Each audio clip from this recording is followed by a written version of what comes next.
Victor Wembanyama, 7'4" face of the NBA's future, suffered a scary fall during Game 2, and now the latest updates are sounding even more alarming.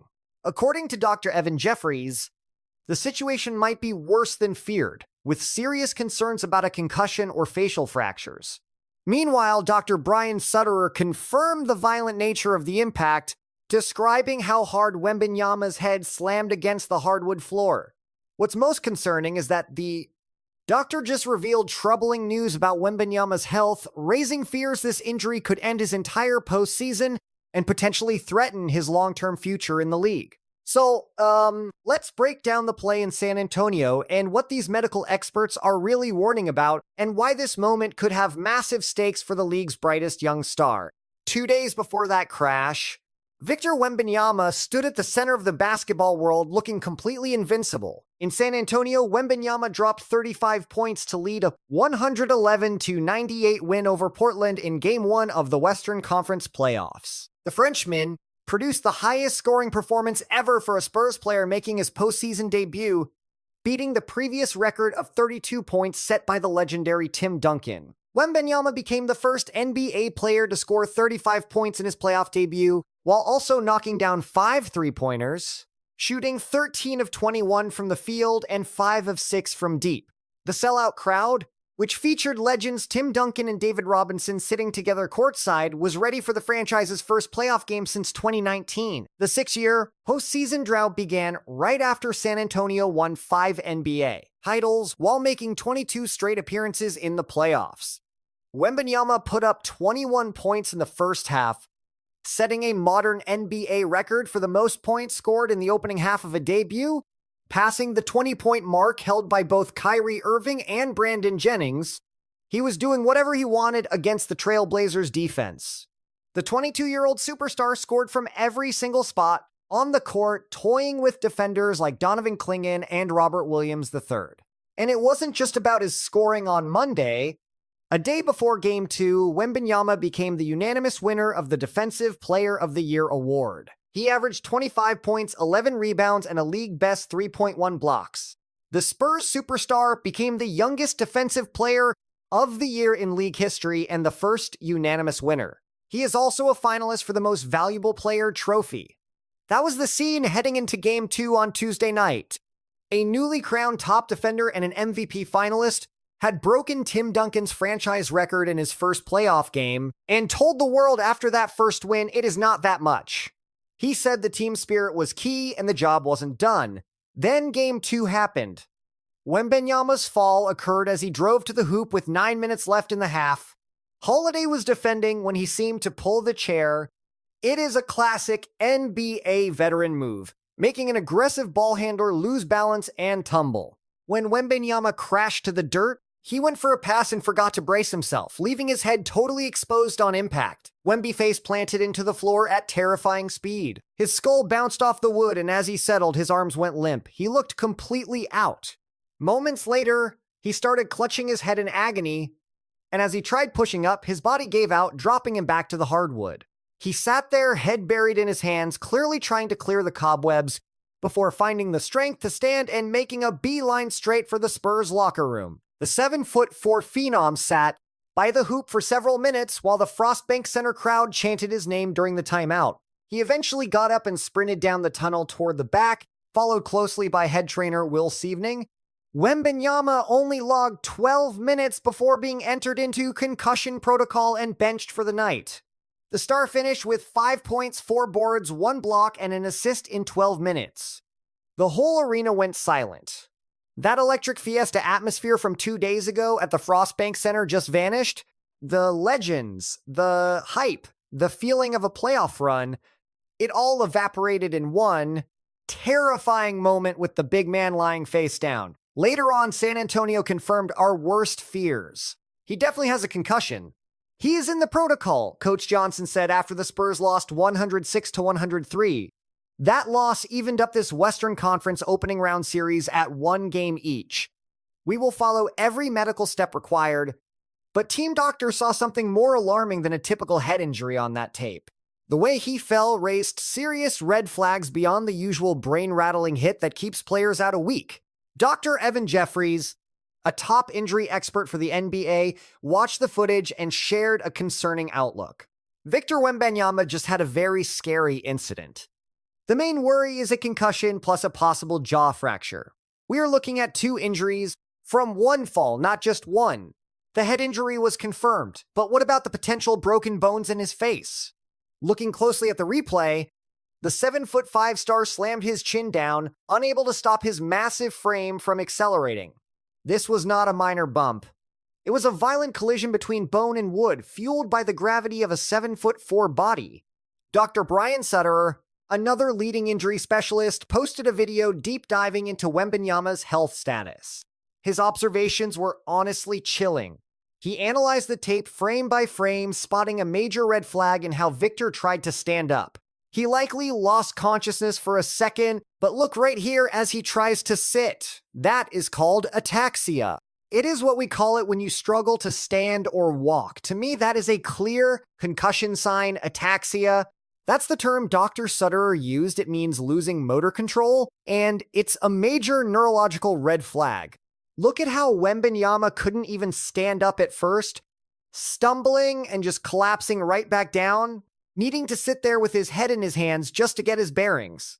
That isn't just a player being winded or shaken up. Those are clear signs of a brain that's been rattled by real trauma. Then Dr. Sutterer dropped the line that sent Spurs fans into a total panic. We absolutely have to keep an eye out for the possibility of some serious facial fracture, a jaw or mandible break given how violently he hit that hardwood floor. We're talking about a whole different tier of injury. A concussion might bench you for a week to 10 days.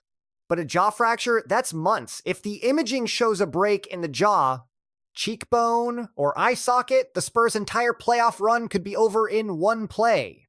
Now keep in mind, the Spurs haven't confirmed any other injuries just yet. Coach said Wembanyama wasn't checked for anything else or even sent to the hospital.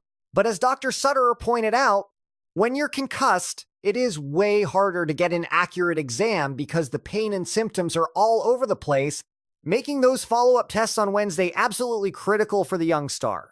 The concussion itself may have been masking pain from a potential fracture. A concussion is essentially a mild traumatic brain injury, explained Dr. Ali Safi, who leads the neuro ICU over at University Health. It can be mild, clearing up in just a few minutes, or it can be more severe, lasting for 2 or 3 days straight. You'll usually feel foggy and deal with some heavy headaches. Safi warned that more serious red flags, like nausea or vomiting, need medical help right away. That impact was brutal. Wemby went face first and his head bounced off the floor. But here's why this specific injury is way different than your average concussion. At 7'5" in shoes, Wembanyama has a long way to fall, and unfortunately, that awkward tumble resulted in a massive blow to the head. It is a massive drop for the 7'5" Frenchman. When a player that tall loses his balance and slams face first into the floor with no way to brace himself, the physics are just brutal. The height of that fall, the speed at which his head hit, and that sharp angle on his chin and face, it all makes the injury way worse than it would be for a shorter player. And Wemby couldn't even cushion the blow because he was busy trying to pass the ball. Let's break down exactly what happens next, step by step, because it shows just how shaky Wembanyama's status is for the rest of this series. NBA rules state that if a player is even suspected of having a concussion, he must be pulled from the game for a neurological exam in a quiet, private area. That happened Tuesday night. Just 15 minutes after Wembanyama left the court, head trainer Will Seavening headed back to the Spurs bench, but Wembanyama stayed back in the locker room and won't start his return to play protocol for 48 hours post-injury. This protocol is a meticulous, multi-stage process where he must stay symptom-free during various levels of exercise. From stationary bikes to jogging and finally full on-court work, every single move is monitored and signed off by a league-appointed neurologist specialized in head injuries. Every player needs deep neurological tests and official clearance from team doctors working alongside the league concussion protocol director. So what is the actual timeline for Wemby right now? The soonest Wembanyama gets evaluated for a return is Thursday evening, just as the series shifts over to Portland on Friday for Game 3, then Game 4 Sunday, with Game 5 next Tuesday back in San Antonio. That window is incredibly tight, and most analysts think it is impossible. Dr. Jeffries predicts Wemby stays in concussion protocol, meaning he is likely sidelined 7 to 10 days, potentially missing everything until Game 5. So, theoretically, the French star might not miss another game. Theoretically, he could return for Game 3. Should he? I don't think so. Will he? Not likely. I think it is much more probable he returns in 5 to 10 days. Typical recovery for NBA concussions lasts between 7 and 10 days, although some stars clear faster if their symptoms fade away quickly. If Wembanyama still has symptoms or if they get worse, he has to wait for them to clear before starting any protocol. Let's see how that fits the actual NBA playoff schedule. The Spurs hit Portland for Game 3 this Friday night. Sunday is Game 4. Then the teams head back to San Antonio for Game 5 on Tuesday, with Game 6 2 nights later, followed by a potential Game 7 after that. According to Kevin O'Connor over at Yahoo Sports, the average concussion recovery takes 7 to 10 days. On the fast end, Wemby stays out until Game 5. On the slow end, he misses Game 7 11 days since the diagnosis. At best, Wembanyama misses Game 3 and 4 away, returning for Game 5 at home. Worst case, he misses this whole series. If a facial fracture is added to the concussion, the situation looks even worse. Only one day after the young star became the youngest defensive player of the year and the first ever unanimous choice, Wembanyama's debut postseason run could already be coming to an end. Even the opposing head coach admitted how serious the injury was. It looked scary. I saw the footage. It was not good. Blazers coach Tiago Splitter said regarding the play where Wemby went down. Coach Mitch Johnson wouldn't give any hints about a return timeline. The protocol is the protocol, Johnson said, avoiding questions about Wemby's status for Game 3. We will just follow the rules like everyone else and plan ahead. This is the critical question hanging over the court while medical staff works behind the scenes, especially since this series is tied 1-1. And now the Spurs hit Portland minus the league's most dominant force on the floor. Let's weigh what losing Wembanyama means. Throughout the regular season, San Antonio played 15.2 points better per 100 possessions with Wembanyama on court than without him, according to analytics experts. That is a massive impact. While Wembanyama played, the Spurs scored 120.5 and allowed only 103.6, but when he headed to the bench, those numbers shifted to hitting 114.3 and 113.7 points. That 17-point gap is a chasm. It is the difference between an elite squad and a struggling one. Whether on offense or defense, Wembanyama is the center of their universe. Losing Wembanyama for any real stretch would be a nightmare for San Antonio after they secured the league's second-best record behind their 7'4" center from France. Still, there are a few reasons for some hope. San Antonio actually went 12-6 during the 18 games Wembanyama missed this past season. That is a winning pace. It proves this roster has depth and real firepower even without their main superstar. De'Aaron Fox, Stephen Castle, Devin Vassell, and Keldon Johnson can definitely keep things steady. Veteran Luke Kornet stepped in for Wembanyama to start the second half, putting up 10 points and 9 boards in 28 minutes. Kornet obviously isn't the game-changing force that Wembanyama provides for them, but he plays it smart. He's a solid defender at 7'1" and 250 pounds. During the season, Kornet averaged 11 points and 10 rebounds per 36 minutes during the regular season. When Kornet went out against Portland on Tuesday, rookie Carter Bryant took over as a small ball center. Bryant is 6'6", but he has a 7-foot wingspan and the raw strength to guard almost anyone on the court. While Kornet works well in drop coverage, going small lets the Spurs play aggressive defense and switch everything on the pick and roll. If Coach Mitch Johnson decides to do so, San Antonio has plenty of veteran big men on the bench. Bismack Biyombo, Mason Plumlee, and Kelly Olynyk have barely played this season, but in theory, they could be ready for action while Wembanyama is not available. But here's the harsh reality of Game 2 without Wembanyama. Even with him missing, the Spurs actually managed to control the tempo for most of the night and held a 14-point lead midway through the fourth quarter, but his absence became obvious as the game wound down, especially due to Scoot Henderson's game-high 31-point night leading the Blazers to a close Game 2 victory. They blew a 14-point lead in the fourth and still lost.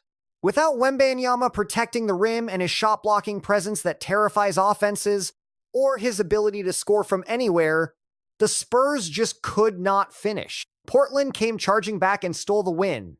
"We have all got to step up," Spurs guard Devin Vassell said. "We know what Vic brings. We have played without him a few times already this year.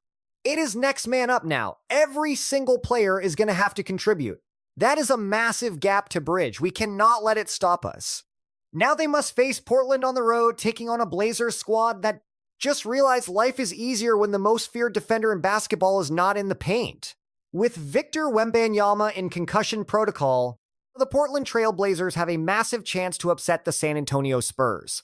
Here it is, Victor Wembanyama, the star the whole NBA was watching this postseason, is stuck in a dark room for brain tests while his teammates catch a flight to the Pacific Northwest without him. NBA insider Sham Charania reported Wednesday that Wembanyama has an official concussion and needs more tests right away. The team has not given a timeline for his return. Those tests on Wednesday are the ones that really matter. They will decide if the concussion is actually that severe, but if there is any extra structural damage to his face, the fracture risk that doctors Jeffries and Sutter both pointed out. Spurs officials have not revealed how bad his symptoms actually are. If the scans come back clean with no fractures or extra damage, then the best hope is seeing him back for Game 4 or 5. People mostly expect that Wembanyama will not take the court for Game 3 Friday night in Portland. We are hoping for a Game 4 return, though Game 5 is more likely. If the imaging shows something worse, like a hairline jaw fracture, an orbital issue, or any structural damage, the talk shifts from when he returns this series to his status for the whole postseason. The Spurs hope it is just a concussion and that he can get back in 5 to 7 days. If it takes 10 days to return, he might still make it back for Game 7 of this opening series. That is, if the Spurs can actually extend the series without him, and that is the cruelest part of this situation. Most people bounce back within a few days, but more severe head injuries can take up to 2 weeks to fully heal. According to Dr. Safi, 2 weeks puts you way past the end of the first round. 2 weeks means the Spurs must defeat Portland without their star player, or the season ends before Wembanyama even clears the protocol. There is a bigger conversation happening here too. NBA concussion rules have tightened over the years due to growing fears of long-term risks, including chronic traumatic encephalopathy. The current policy balances competitive needs with medical caution. Independent oversight prevents players from returning way too soon. The pressure to rush back is very real. This is not the kind of injury that team doctors should allow him to play through. With the series tied at 1-1, the pressure to get back on court is huge, but Wembanyama must remember to look out for his health. The Spurs have invested everything in this man. He is the future not just for San Antonio, but for the entire league. He is 22 years old. He potentially has 15 or more years of pro basketball ahead of him. No playoff series is worth that gamble. Risking a career is never worth it, especially with brain injuries. It is tempting to rush Wemby back since he is the franchise cornerstone. But if he is not 100% healthy, San Antonio would be reckless to let him play, considering the gravity of that specific injury. And look at the timing of this disaster. Just 48 hours before that crash, Wembanyama was at the very summit of his career. He had just become the unanimous Defensive Player of the Year. An MVP finalist who just had a legendary playoff debut 2 days ago, he dropped 35 points on 13 for 21 shooting, hitting 5 of 6 threes in a 13-point win. There are not many milestones left for Victor, but this postseason debut meant everything to him and to a city that has waited 7 long years to see playoff basketball again. He told reporters he expected Portland to play much more physical. He said he was ready. Of course, Victor said it is their identity. You have to expect that and expect them to double down in the next few games, but we are ready. He could not have known that physicality would arrive in the form of a fall, not a shove, not a foul, not an elbow, but a fall. Drew Holiday pulled the chair. Victor tried to make a play while he was tumbling, and gravity took care of the rest. This is a common basketball move, but unfortunately, Wembanyama hit the floor harder than most because of his massive frame. That is the scary part. It was not a dirty play. No malice involved. Drew Holiday did not play dirty. He just bit too early. It was just basketball, a play that happens every single night in the league, except when the falling player is the tallest star in the NBA and his face is 7 feet above the court. The results of that simple play become terrifying. The Spurs must push forward. They have no choice. Keeping him home while the squad tries to win a few games on the road is likely the best move for Victor, both now and for his long-term health, and certainly the best move for the entire franchise. In a perfect world, the Spurs could take care of the Blazers without Victor and let him rest before facing the Nuggets or the Timberwolves.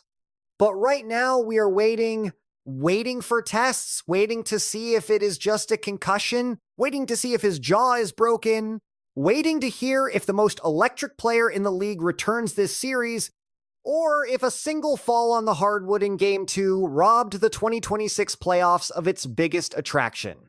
Victor Wembanyama's teammates promised to check in on their star. Devin Vassell said he could not speak with Victor right after the game. "We will definitely check on him. Our prayers are with him," Vassell said. "We just want him healthy. Everyone wants him to be okay. The Spurs, the fans, and the entire league." The real question is whether the medical staff will agree that he is